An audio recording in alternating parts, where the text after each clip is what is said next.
स्वकर्ता पितु की जय, सर्जनहार पितु की जय। आज की ये कहानी आज के मनुष्य के विचार और चरित्र के बारे में है। कहानी का नाम है जैसे विचार वैसा चरित्र। जैसा इंसान अपने दिमाग में सोचता है वैसा ही वह होता है। यह बात मनुष्य के समूचे अस्तित्व पर लागू होती है। यह उसकी जिंदगी की हर स्थिति और हर परिस्थिति पर लागू होती है। इंसान वाकई वैसा ही होता है जैसा वह सोचता है। उसका चरित्र उसके सभी विचारों का महायोग होता है। उसका जीवन उसके सभी विचारों का महायोग होता है। इसलिए अगर आप अपने जीवन को बदलना चाहते हैं तो सबसे पहले तो आपको अपने विचारों को बदलना होगा। जब तक आप अपने विचारों को नहीं बदलेंगे तब तक आपका जीवन नहीं बदल सकता। इसे ज्यादा अच्छी तरह समझाने के लिए हम खेती की उपमा लेते हैं। हम जानते हैं कि बीज से पौधा उगता है और बिना बीज के कोई पौधा पैदा नहीं हो सकता। इसी तरह विचार वह मानसिक बीज है जिसके बिना सक्रियता का पौधा नहीं उग सकता और कर्म का फूल नहीं लग सकता और सुख या दुख का फल नहीं मिल सकता। यह हमेशा सच होता है, चाहे हम सोच समझकर काम करें या बगैर सोचे समझे तुरंत प्रतिक्रिया करें। कर्म विचार का फूल है। देखिए, जब तक बीज नहीं होगा तब तक फूल नहीं उग सकता। इसलिए विचार पहले आता है, काम उसके बाद होता है। सरल भाषा में समझें तो आपके मन में कोई विचार आता है और फिर आप उस विचार के अनुरूप काम करते हैं। यानी विचार बीज है और काम उस बीज से उत्पन्न हुआ फूल है। और कर्म के इस फूल से जो फल उत्पन्न होते हैं वे हैं सुख और दुख। इस तरह हम देख सकते हैं कि मनुष्य अपने दिमाग में जिन विचारों के बीज बोता है वह उन्हीं के अनुरूप मीठी या कड़वी फसल काटता है। फसल कैसी होगी यह इस बात पर निर्भर करता है कि आपने कैसे बीज बोए थे।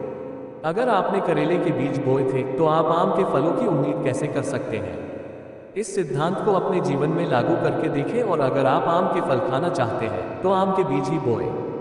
हमारे मन के विचार ने हमें बनाया है। हम जो है उसे विचार ने बनाया और डाला है। यदि किसी इंसान के मन में बुरे विचार होते हैं तो कष्ट उसके जीवन में उसी तरह खींचा चला आता है जिस तरह बैल के पीछे गाड़ी खींची चली आती है। यदि किसी इंसान के विचार पवित्र और निर्मल होते हैं तो खुशी उसके पास उसी तरह रहती है जिस तरह उसकी छाया रहती है हमेशा। विकास मनुष्य का स्वभाव है। वह कोई स्थिर जीव नहीं है और मनुष्य का विकास नैसर्गिक नियम के अनुरूप होता है। कारण और परिणाम का नियम इस संसार का सबसे महत्वपूर्ण नियम है। यह अटल और अटूट नियम है। कारण और परिणाम का नियम कहता है कि अगर आप किसी बहुमंजिली इमारत से छलांग लगाते हैं तो आप जमीन पर गिर जाएंगे। छलांग लगाना कारण था, गिरना परिणाम। कारण और परिणाम का नियम केवल भौतिकी या भौतिक वस्तुओं के संसार में ही लागू नहीं होता, यह विचारों के संसार में भी लागू होता है। जिन लोगों का चरित्र उत्तम और महान रहा है वह संयोग या किस्मत से नहीं रहा है। यह तो इसलिए महान रहा है क्योंकि उन्होंने सही विचार सोचने की लगातार कोशिश की और नेक विचारों को लंबे समय तक अपने मस्तिष्क में रखा। इसी तरह जिन लोगों का चरित्र घटिया और पाश्विक होता है वह भी संयोग या किस्मत से नहीं होता है। यह तो घटिया और पाश्विक विचार लंबे समय तक लगातार सोचने का परिणाम होता है। इंसान ही खुद को बनाता है, इंसान ही खुद को मिटाता है। विचारों के कारखाने में वह ऐसे हथियार बनाता है जो उसे नष्ट कर देते हैं। दूसरी ओर वह ऐसे औजार भी बनाता है जो उसके लिए खुशी, शक्ति और शांति के दैवीय महल बना सकते हैं। सही विचार चुनने और उन पर सही तरीके से काम करने पर मनुष्य उसी दैवी पूर्णता की ओर बढ़ता है जिस तक पहुंचने के लिए उसे इस संसार में भेजा गया था।